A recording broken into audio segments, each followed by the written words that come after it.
Er binnen geen oormerkings op het werk van de instanties.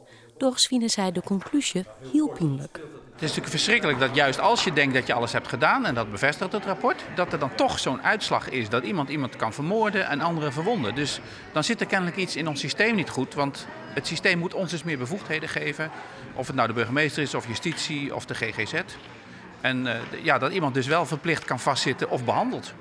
De gearwerking en het toelist tussen politie, justitie, gemeente en de GGZ wie heel goed. Elke mannen zitten ze morgen koor om tafel en praten ze ook over Udo D. Ze hebben er alles aan dienen om ervoor te zorgen dat hij net vrij komen zoeken, maar dat is net slaggen.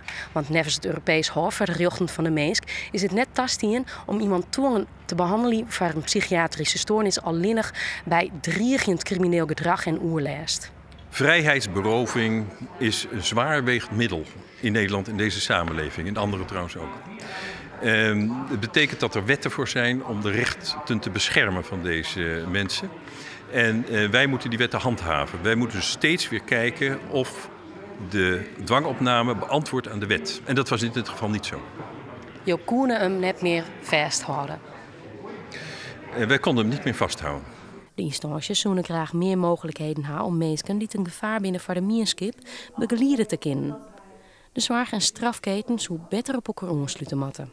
Nou komt er een nieuwe wet, tenminste, die is in ontwikkeling. Staan er zaken in wat je meer mooi kennen?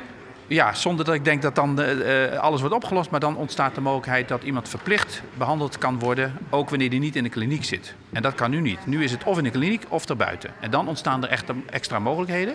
Dan nog zal het wel eens een keer misgaan, maar dan heb je tenminste weer een gaatje gedicht.